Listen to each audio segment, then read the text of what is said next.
All right, we are here with the head coach of the Cayuga men's basketball team, Taylor Beall. Coach, how are you doing today?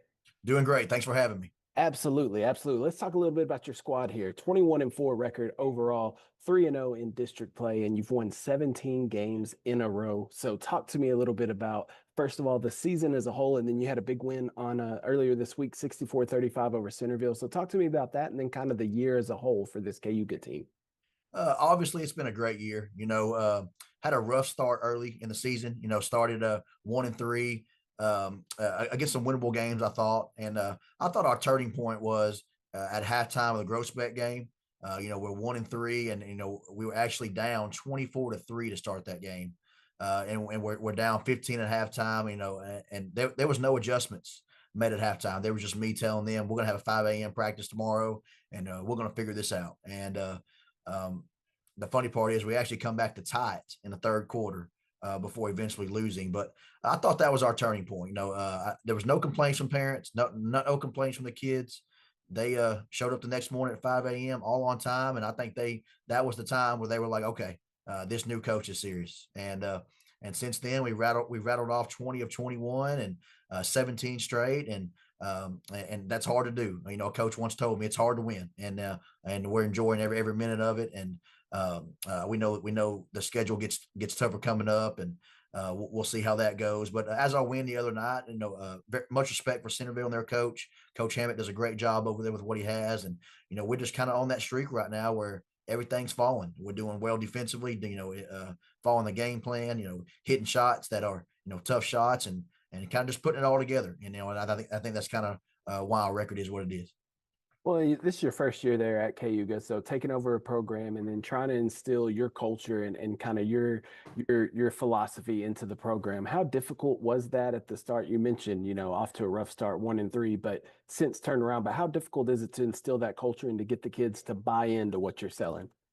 I think that word culture is a great word. It's on our warm up tops. I want that word to be thrown around here in the community and with our kids. And it's definitely tough. It takes time. We're kind of all surprised here right now with the great early success that we have. We got two starting freshmen and combine them with our captain seniors, and usually that takes a little time, and it did at first. It takes some time to instill your program and your philosophies and your culture with new kids who are kind of they've been mediocre to say the least, I guess, the last few years. And it's definitely tough. It's not hard, but these kids, they buy in. Like I said, that turning point, that Grossbeck game, kind of let them know, hey, it's time to get serious. This coach is for real, and they've kind of took it and ran with it, and doing what they're supposed to do, holding themselves accountable, and doing all the right things.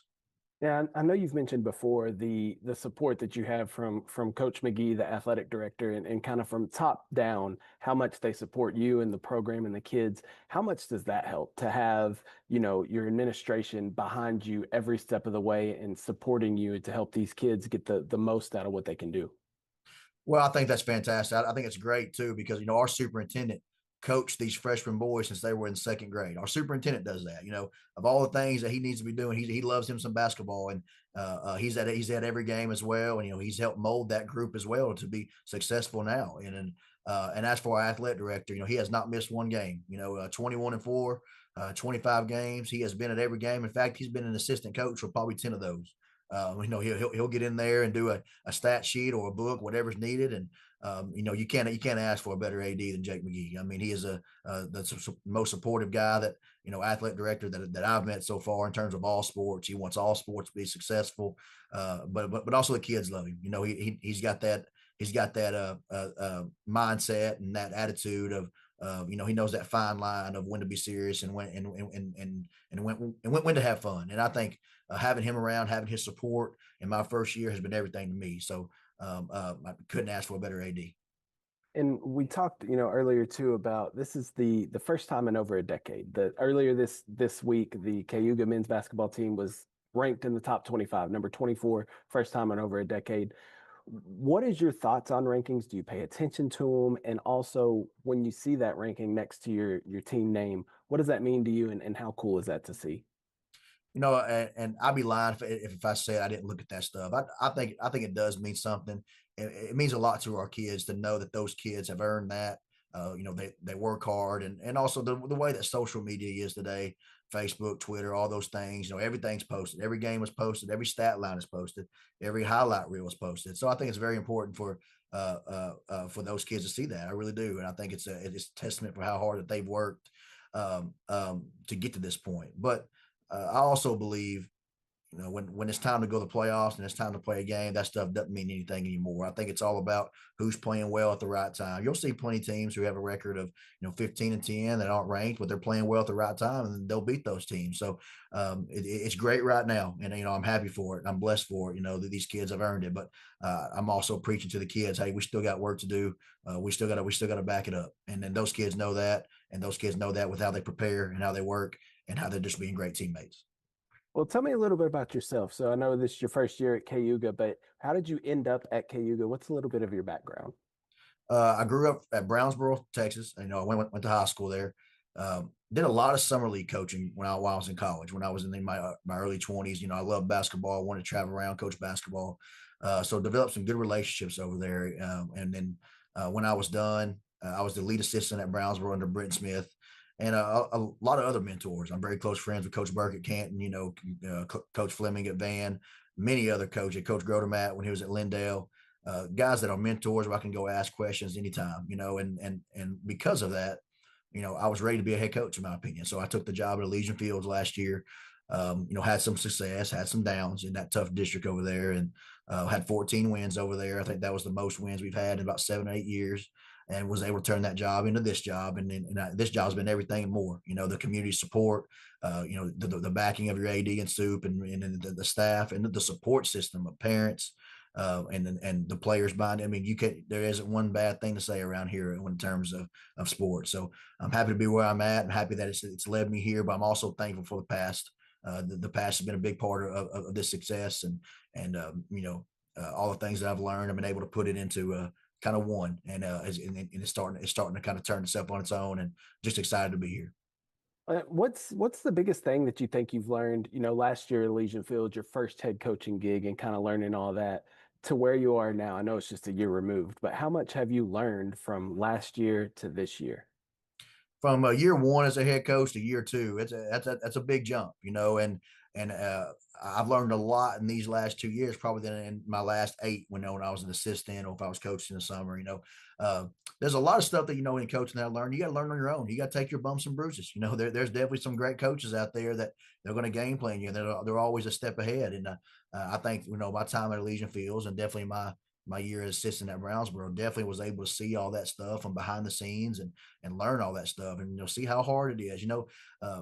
Most parents believe some coaches just show up to coach, but the work is done and behind the scenes, and then you just show it in front of everybody on that stage. And so I've learned a lot. I'm thankful for that. I'm thankful for the people who I've been able to ask questions to, and I'm still young, still growing, still learning to be that guy. And luckily right now we've kind of put it all together, and I'm excited at what we've been able to do. Well, let's talk about this week coming up. You got La Pointer on Friday at La Pointer, so a road game there. 3-0 in district going up against a 3-1 La Pointer team. Talk to me a little bit about your expectations for this game on Friday, and then kind of your expectations for the rest of the year. I know you have some goals that y'all have set as a team, so kind of what are your expectations for the remainder of the season? Well, we're going into a hostile environment on Friday. I mean, La Pointer's 19-4. They got a great coach who's recently been in the state championship game not too long ago, and but our expectation now is to win. Is to win. I think getting over that hurdle of beating Frankston the other night, a great team, great coach, and our expectations have changed a little bit. We're not just going to show up and compete. We're going to show up to win, and I think that next level stuff that we've learned is a big process in that. And our goals, we don't have a set date that we want to play to, but we know we have an opportunity to go as far as possible. I mean, the big school option is what we'll probably go when you get in the playoffs. I know I'm getting a little ahead of myself with that, but it's wide open. It's wide open to make a run, and it's all about who's playing well at the right time and who wants it more. And I think our kids are up for that. Our kids show up early. They get some extra shots up. They definitely do their part in film rooms. And I think our ceiling is really high. Our ceiling is really high, and as long as we understand those things and do what we're supposed to do, we're going to have a shot against anybody. And I know Martins Mill they are what they are, but I think we've created that culture. We're not going back down from anybody. And I think that just kind of just shows that, with our record and the 17 straight wins, hey, we're ready to play and we're ready to turn it on. And, of course, there may be a bump in the road every now and then with young kids, but how can we bounce back from that? And I think our first test this Friday on the road is going to be a big test on where we're at. And win or lose, we'll find some stuff that we need to work on going forward.